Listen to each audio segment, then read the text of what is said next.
கரூரில் ஒரு சதி திட்டம் இருக்குது. கரூரில் நடந்தது ஒரு முற்றிலும் ஒரு சதி செயல். திமுக அரசும் இதுவரை அவர்கள் இந்த கரூர் சம்பவத்தில் என்னென்ன மூடி மறைத்தார்களோ, என்னென்ன செய்தார்களோ அது அனைத்தும்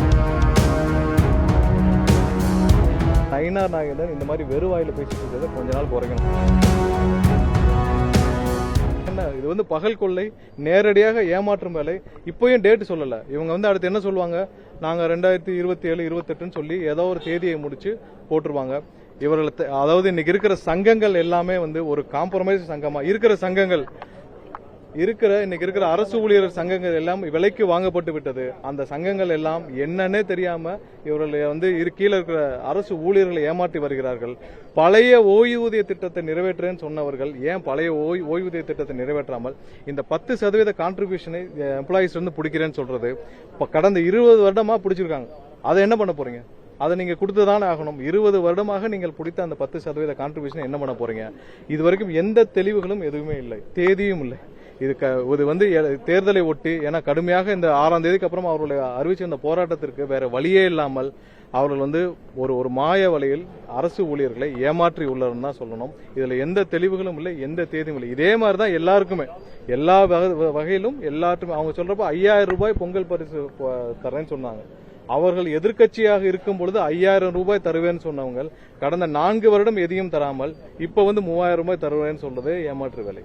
இதெல்லாம் அரசு இங்க இருக்கிற மக்களிடமிருந்து பறிக்கப்பட்ட பணத்தை வரியாக பறிக்கப்பட்டு இவர்கள் 4.5 வருடம் திமுக கொள்ளையடிச்சதில் 1% கூட இன்று மக்களுக்காக போய் சேரவில்லை என்பதுதான். 4.5 வருஷமாக இவர்கள் அனைத்து துறைகளிலும், சென்னையில பாத்தீங்கன்னா மாநகராட்சி, மதுரை மாநகராட்சியில ஒரு மேயர் மட்டும் 300 கோடி ஊழல். இந்த மாதிரி நீங்க இவர்கள் கொள்ளையடித்த பணத்திலிருந்து 1% கூட மக்களுக்காக போய் சேரவில்லை. கடைசியாக இந்த மாதிரியான பொங்கல் தொகுப்பு, இந்த மாதிரி கண் துடைப்புகள் 5000 ரூபாய் இவர்கள் எதிர்க்கட்சியா இருக்கப்ப தரேன்னு சொன்னாங்க. இப்ப 3000 ரூபாய் அனௌன்ஸ் பண்றாங்க 4 வருஷம் கழிச்சு. இதெல்லாம் ஏமாற்று வேலை, தேர்தலை ஒட்டி நடக்கும் ஏமாற்று வேலை. இது மக்களுக்கும் நல்லா புரியும். இந்த மக்கள் எல்லாம் பார்த்துட்டு தான் இருக்காங்க. இவர்கள் 4.5 வருஷம் எல்லாம் ஓசின்னு சொல்லி என்னென்ன பண்ணாங்க எல்லாத்தையும் மக்கள் பார்த்துட்டு தான் இருக்காங்க.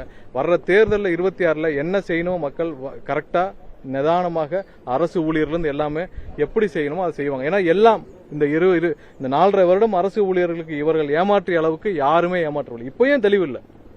வேற ஏதாவது ஜனநாயக திரைப்படத்துக்கு தணிக்கை சான்றிதழ் வழங்கப்படல, நீங்களும் எதுக்கு தெரிவிச்சிருக்கீங்க, நிலைப்பாடு என்னவா இருக்கும்? இல்ல, வேண்டுமென்றே ஒரு டிலே பண்றாங்களோன்ற எங்களுக்கு ஒரு எண்ணம் ஏற்படுது. ஏன்னா கடந்த மாதம் 19ஆம் தேதியே தணிக்கை குழுவினர் இதை பார்த்து விட்டனர். கடந்த வாரம் புதன்கிழமை வியாழனே வந்திருக்க வேண்டிய சான்றிதழ் இதுவரைக்கும் வரவில்லை. வேண்டுமென்றே காலம் தாமதப்படுவதோன்னு எங்களுக்கு ஒரு சந்தேகம் வருது. இன்னும் ஒரு சில இன்று மாலை வரை பார்ப்போம். என்ன இல்ல, அது கலந்து ஆலோசித்து விட்டு சொல்லணும். வேண்டுமென்றே காலம் தாழ்த்தப்படுதோன்னு எங்களுக்கு ஒரு சந்தேகம் இருக்கிறது. என்னால் கடந்த மாதம் 19ஆம் தேதி பார்த்தது யார் செய்யற என்னன்னு தெரியும். நான் இன்னைக்கு சாயந்தரம் வரை பொறுத்திருந்து பார்ப்போம். வரும் என்று நம்புவோம். முடிந்த அளவு இதுவரைக்கும் அந்த குழுவினர் எந்த தகவலும் இல்ல. அது எங்களுடைய தலைவர் அதுக்கான குழுவை ஆலோசித்து அந்த குழுவை எந்தெந்த அந்த கூட்டணி சம்பந்தப்பட்ட குழுக்களை அறிவிப்பார். அதுல இருந்து நடவடிக்கைகள் இருக்கும். இன்னும் நாட்கள் இருக்குது, 2 மாசம் இருக்கு தேர்தலுக்கு. இல்ல, நீ 2 நாளைக்கு முன்னாடி ஒரு லயலா பழைய மாணவர்களோட இதுல 2வது சதவீதம், நீங்க 2வது இடத்துன்னு சொன்னீங்க, இப்ப 3வது இடம்னு சொல்றீங்க. சரி, கருத்து கணிப்புகள் எல்லாம் நீங்க பல இடத்துல பார்த்திருப்போம். ஸ்ரீலங்கால என்ன நடந்துச்சுன்னு பார்ப்போம். ஸ்ரீலங்கால கருத்து கணிப்புகள் முதல்ல பார்த்தப்ப 3% சொன்னாங்க. 8 மாசத்துக்கு முன்னாடி, தேர்தலுக்கு முன்னாடி 3% சொன்னாங்க. அதே தேர்தல் முடிந்த பிறகு போஸ்ட் போல்ல 21% சொன்னார்கள். ஆனால் அன்னைக்கு இப்போ கவுண்டிங் எல்லாம் முடிஞ்ச பிறகு 41% அவர்கள் வாக்குகளை பெற்றிருந்தார்கள். புதிதாக வந்த ஒரு சக்தியை யாரும் கணிக்கவே முடியாது. அதே போலதான் இன்று தமிழக மக்கள், அதாவது 70 வருடங்கள் அவர்கள் எதிர்பார்த்த ஒரு மாற்றம் இந்த 26ல் வரப்போகிறது. இது மாதிரியான ஒரு தலைவரை கடந்த நம்ம தலைமுறையில நம்ம பார்த்ததில்லை. ஒரு நல்லவர், ஒரு மாற்றத்தை தர வேண்டும் என்று மக்கள் நம்பும் ஒரே தலைவர் எங்களுடைய தலைவர். இப்படி ஒரு தலைவர் இதுவரை தமிழகத்தில் நம்மளுடைய தலைமுறையில பார்த்ததில்லை. கண்டிப்பாக ஒட்டுமொத்த தமிழக மக்களின் ஆதரவோடு, இந்த கருத்து கணிப்புகள்லாம் ஒண்ணுமே இல்ல, பெரும்பாலான மக்கள் ஆதரவோடு எங்களுடைய தலைவர் முதல்வராக ஆவார்.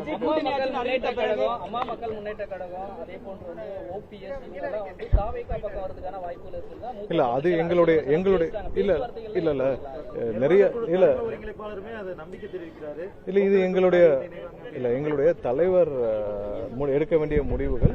அது வர்ற காலங்கள் அதுக்கான குழுக்கள் அமைக்கப்பட்டு அதெல்லாம் அதுக்கான பேச்சுவார்த்தைகள் என்ன ஏதுன்னு சொல்லி நடக்கப்படும்.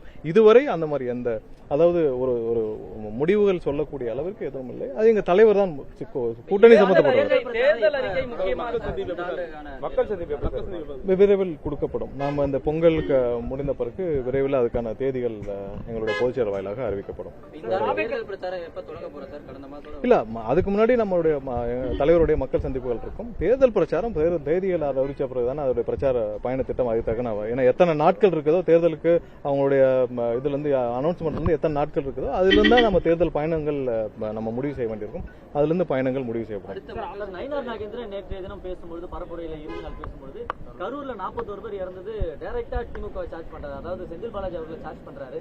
ஆனா இது வரைக்கும் தாவேக்கா அந்த மாதிரி டைரக்ட் சார்ஜ் எதுவும் பண்ணல. இல்ல நாங்க முதல்ல இருந்தே சொல்லியிருக்கோம். கரூர்ல ஒரு சதி திட்டம் இருக்குது. கரூர்ல நடந்தது ஒரு முற்றிலும் ஒரு சதி செயல். ஸோ திரு நயினார் அவர்கள் வெறும் வாயில பேசிட்டு இருக்கிறதா தான் அவங்க பிஜேபி 4.5 வருஷமா செஞ்சுட்டு இருக்காங்க. நீங்க சொல்றீங்கல்ல உங்களுக்கு ஏஜென்சி அவர்கிட்ட தான் இருக்கு. நீங்க பேசினது உள்துறை அமைச்சரை வச்சுட்டு பேசிருக்கீங்க. அப்ப நீங்க என்ன செஞ்சிருக்கணும்? உள்துறை அமைச்சர் வாயிலாக ஒரு நடவடிக்கையாவது எடுத்து இந்த செந்தில் பாலாஜியை கைது செய்யாவது பார்த்துருக்கோம்ல. நயினார் அவர்கள் சொன்ன குற்றச்சாட்டு பெரிய குற்றச்சாட்டு. என்னன்னா செந்தில் பாலாஜி தான் கரூருக்கு மரணத்திற்கு 41 வெவ்வேறுடைய மரணத்திற்கு காரணம்னு நயினார் நாகேந்திரன் சொல்றார். உள்துறை அமைச்சர் வச்சுட்டு சொல்றாரு. அப்ப ஏஜென்சி உங்ககிட்ட தான் இருக்கு, சிபிஐ. அப்ப நீங்க தானே நடவடிக்கை எடுத்திருக்கணும். நீங்க உடனே அவருக்கு ஒரு சம்மன் அனுப்பிச்சு அவரை விசாரிச்சு அவரை கைது செய்யும் நடவடிக்கை இல்லாமல் நயினார் நாகேந்திரன் இந்த மாதிரி வெறுவாயில பேசிட்டு இருக்கிறத கொஞ்ச நாள் குறைக்கணும்.